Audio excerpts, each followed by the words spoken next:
tadi Mbak Maryam udah ngeliat nggak? Sudah ya? Silakan dibaca Mbak. Yang di laptop udah. Iya, silakan dibaca. Incomplete itu ya? Iya, incomplete.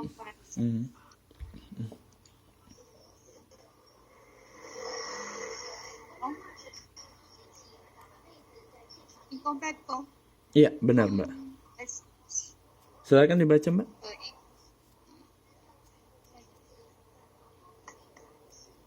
A comparative sentence must clearly identify all the items that are being compared.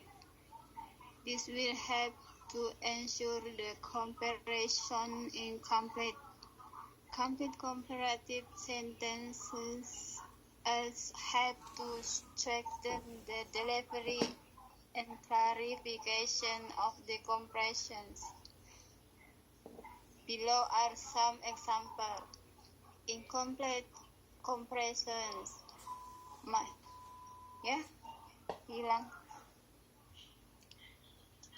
Hilang. Oke, saya lanjut ya. Muncul lagi. Silakan. My car is Then never than his. Complete comparisons. My car is never than his car. Comparative sentences often use the words more and most when the situation calls for the usage of these words. Then and that must also be used. Consider the following sentence incomplete. My car is more new. Complete. My car is more new than his car. Oke, very good. Ya, ini ada dua, thank you. Ini ada dua situasi ya, di mana yang satunya new menggunakan er, yang mana new menggunakan more. Boleh, silakan yang bisa jelaskan, saya ingin tahu nih. Siapa yang bisa jelasin? Silakan. Vika, Mister. Iya, Vika, silakan. Coba. Yang kalau incomplete itu kan pakainya cuma dia his, tapi nggak ada nounnya itu tidak jelas dia bendanya apa. Sedangkan kalau yang complete itu udah ada nounnya kan jelas his car. Seperti itu sih. Seperti itu. Kalau yang di bawah gimana? Sebentar, nggak lihat. Kalau yang di bawah ini juga sama. Kalau yang incomplete, my car is more new, tapi kan tidak jelas lebih baru dari kepunyaan siapa. Yang komplit itu kan my car is more new than his car. Itu kan ada objeknya, jadinya jelas itu ada perbandingannya dengan apa, dengan siapa. Oke, very good. Ya, itu satu poin yang sudah kita bisa kita ambil ya, ketika incomplete itu penjelasan setelah then ya itu kurang jelas, berarti dia incomplete. Kalau jelas ya dengan siapa, his car, itu disebut dengan complete. Tapi keduanya bisa digunakan ya. Kalau saya bilang then his, then yours ya, my book is newer than yours, daripada punyamu, itu juga boleh. Tapi kalau your book then your book, itu juga benar ya. Itu poin yang pertama. Ada poin yang kedua lagi, kenapa newer di poin yang pertama, tapi yang di titik yang kedua itu more new. Siapa yang bisa jelasin?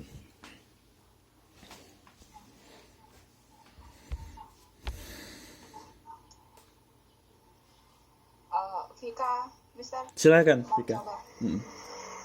Itu kalau new kan satu syllable kan, itu bisa ditambahi er. Tapi kan ada beberapa kata khusus yang juga bisa ditambahi er, tapi juga bisa menggunakan more.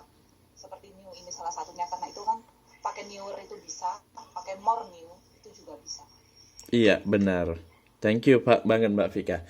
Ya, jadi gimana ya kasusnya ada eksepsional lah juga ya, exception, pengecualian. Ya, dalam bahasa Inggris itu walaupun sudah ditetapkan sama rumus, ya kan ada yang satu syllables itu harus pakai er, tapi nggak semua. Ya, ada sebagian kecil saja. Tidak banyak ya, sebagian kecil itu tidak sesuai sama rumus. Ya, salah satunya ini new. Bisa kita menggunakan newer, bisa menggunakan more new. Ya.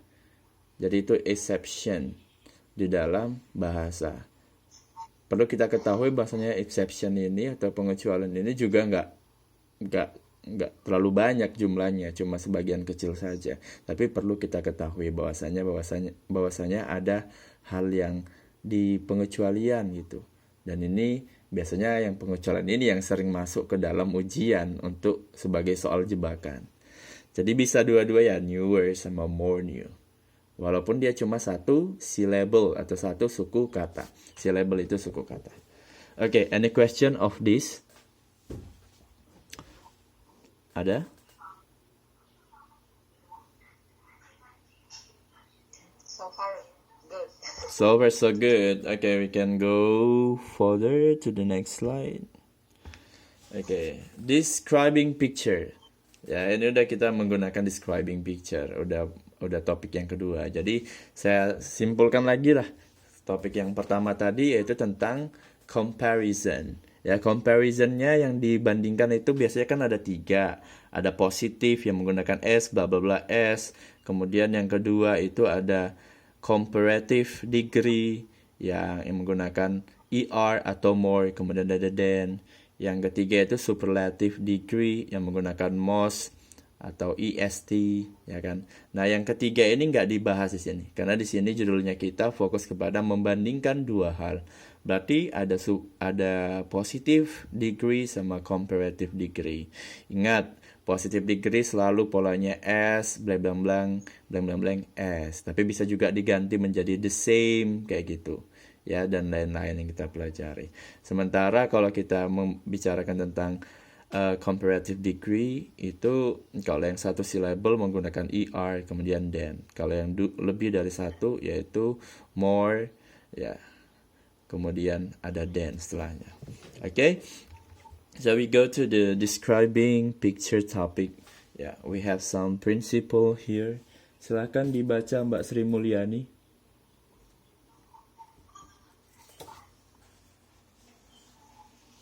Mbak Sri Mulyani. Yes, sir. Ya, silakan dibaca.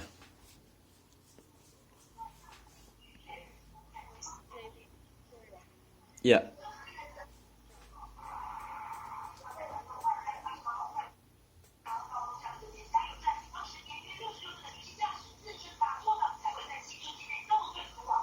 Silakan dibaca.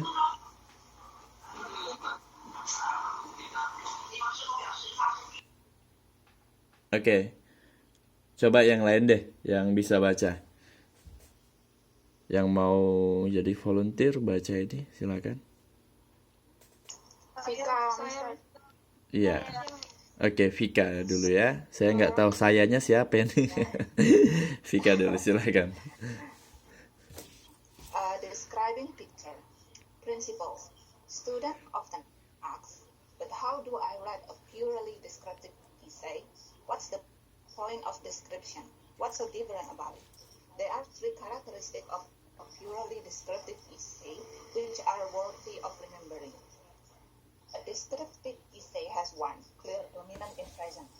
If, for example, you are describing a snowfall, it is important for you to decide it and to let your reader know if it is ini bacanya gimana, Mister? Threatening. Threatening. Yeah. Threatening or lovely. In order to have one dominant impression, it cannot be put.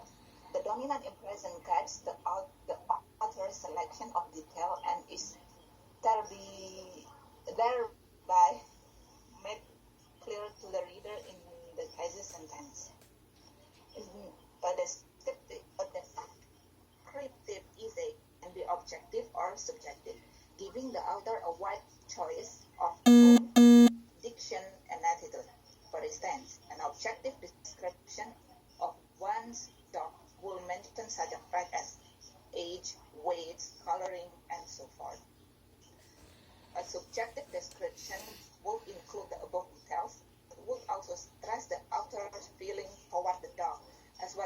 its personality and habits. The purpose of a purely descriptive essay is to involve the reader enough to help him to actually visualize the things being described. A description essay deals with the distinctiveness of the object or scene. Oke, thank you very much Mbak Vika.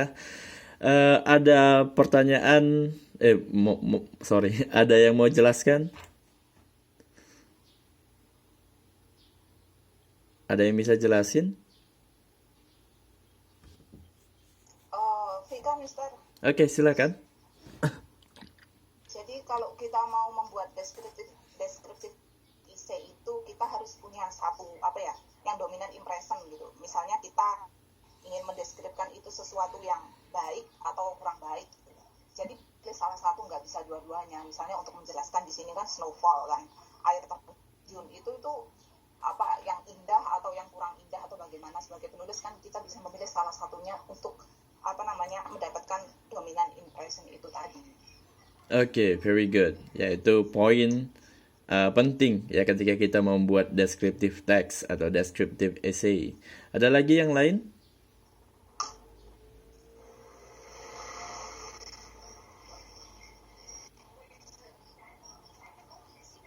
Kalau yang kedua itu, Mister, essay itu bisa objektif juga bisa subjektif. Jadi kalau kita mau bikin descriptive essay itu kita bisa mengutarakan opini kita itu secara objektif. Misalnya kalau anjing itu kan beratnya bagaimana, terus warnanya apa, atau sebagainya. Atau yang subjektif itu lebih kepada feelingnya si author itu tadi, perasaannya, pemikirannya tentang si anjing itu secara subjektif. Oke, very good. Itu 2 poin. Ada satu lagi poinnya, Mbak. Dapat nggak? Itu ada di kalimat-kalimat terakhir tuh.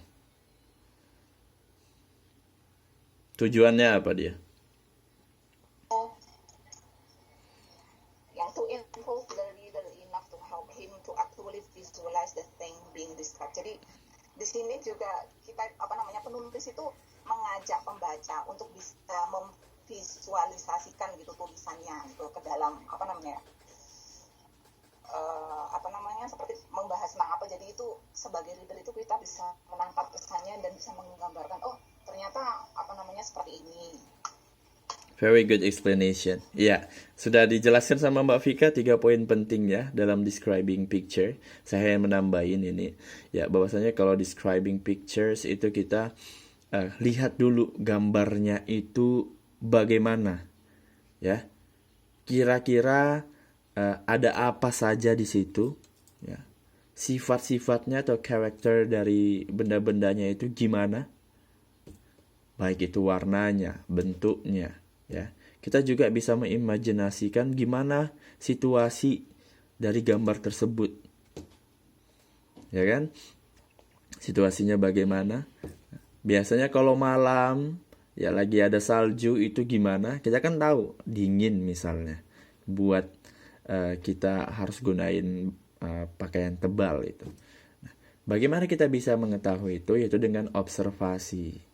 Kita observasi dengan benar-benar teliti gambarnya itu bagaimana. Ketika kita bisa observasinya dengan baik, kita bisa menuliskannya dengan detail. Ya, menuliskannya dengan detail, sangat-sangat detail. Nah, bergantung dengan perspektif kita gimana, pemikiran kita gimana terhadap gambar tersebut. Jadi yang namanya 5 senses in human, panca indera ada yang ada di manusia itu digunakan. Ingat ya, tidak hanya observasi itu kita lihat dari mata saja, tapi kita juga bisa kita bayangkan. Misalnya kalau tentang makanan, fotonya kita bayangkan gimana rasanya pastinya. Ya. Kemudian pendengaran kita dan indera-indera yang lain. Oke, any question? Itu prinsipnya. Oke, di sini ada convention.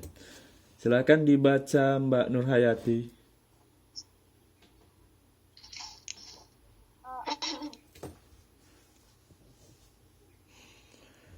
Tadi apa ya? Siapa yang mau mengajukan diri untuk membaca Melinda.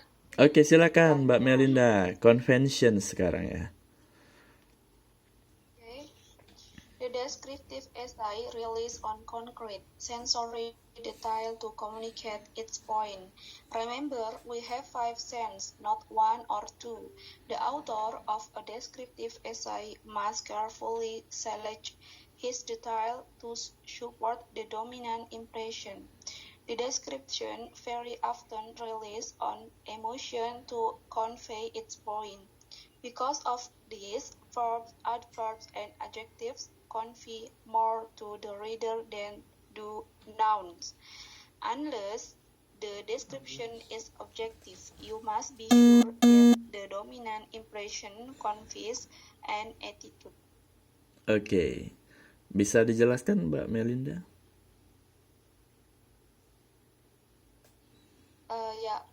Mendeskripsikan suatu esai itu harus dengan fakta yang konkret, terus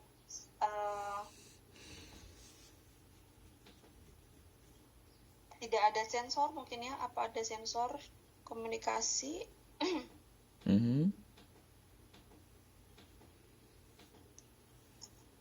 Ingat, kita harus menggunakan 5 panca indera. Ya, tidak hanya 1 atau 2, tapi kita menggunakan 5 panca indera. Selanjutnya,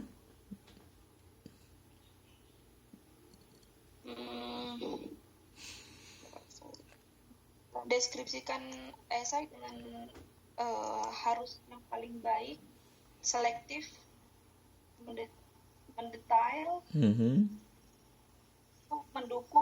untuk mendukung dari topik yang diangkat, maksudnya kayak dominan gitu, kayak seperti yang Mbak Vika bilang, kayak dominan esai kayak mendeskripsikan suatu kejadian yang buruk misalnya, atau kejadian yang baik misalnya, nah harus didukung dengan penjelasan yang baik dan selektif gitu, untuk mendukung topik itu sendiri. Anything else? Ada lagi? Enough? Okay, very good explanation. Ya, jadi kita kalau mau melihat sesuatu, ya, mau mendeskripsikannya, itu memang harus penting kita ketahui mana sih hal yang unik, mana sih hal yang menarik yang bisa kita deskripsikan dari hal tersebut.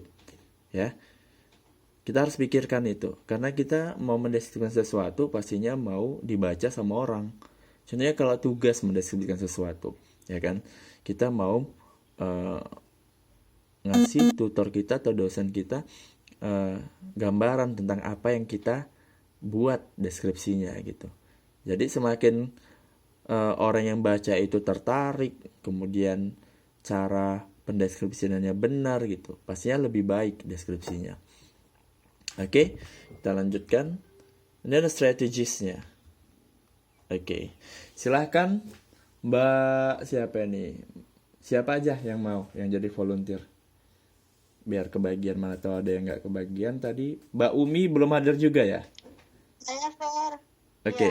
Saya siapa? Umi. Oh, Umi udah hadir. Tadi telat berarti Mbak Umi ya. Oke. Tadi nggak ada itunya. Oke, silakan Mbak Umi dibaca. Thank you. Strategies. Try keeping all the detail first. The dominant impression that is fluid from this detail. Check your detail to be sure that they are consistent with the dominant impression. You might even to write down the 5 sentences on a straight piece of paper and check to see that you have covered them all. Try moving your writer touch speech ini ya sir ya. Space and time chronologies.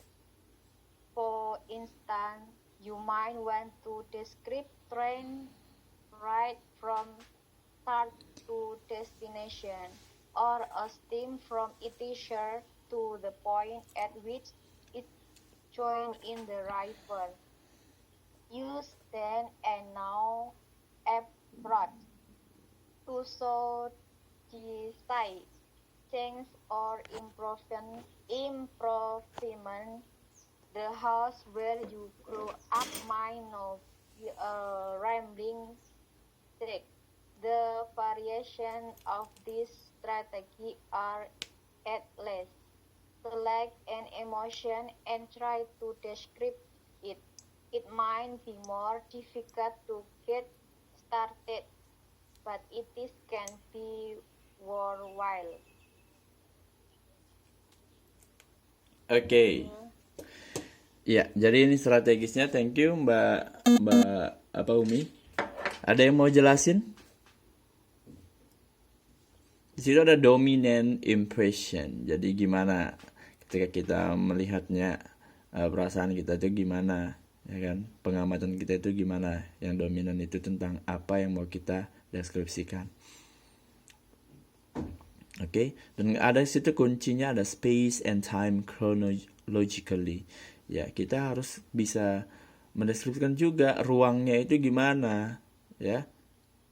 Tempat-tempatnya di mana. Kemudian waktunya itu kira-kira kapan. Itu penting, ya. Yang namanya 5W1H itu penting, siapa, ya kan? Kemudian where di mana, who siapa tadi. Kemudian when kapan, why mengapa, how bagaimana. Satu lagi apa ya? W-nya. Apa yang belum saya sebutin? Who, when, where, why. Satu lagi apa? What?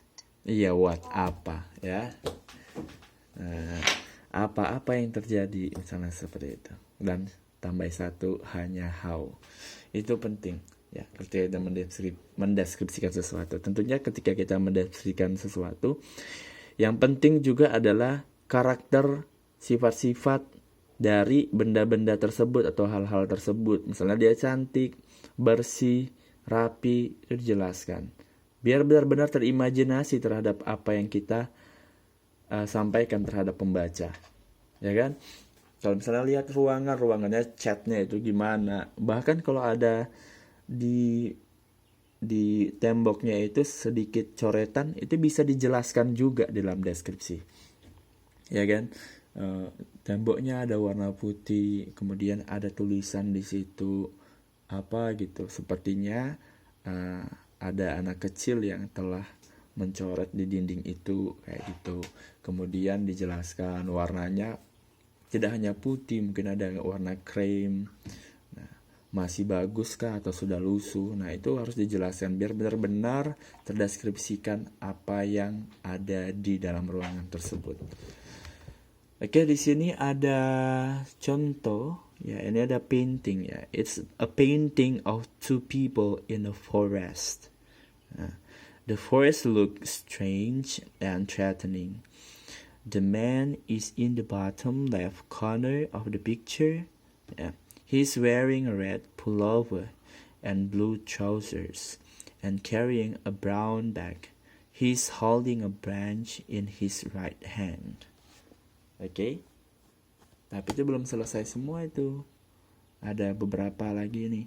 The scene takes place at night. The people are building a puzzle, a very strange puzzle. On the left, there is a man on a ladder holding a piece of the puzzle. The man and woman in the middle are walking into the puzzle. Nah, ini dari gambar yang ini. Oke, kita pilih mau gambar yang pertama, gambar kedua yang mau kita deskripsikan. Yang pertama ya.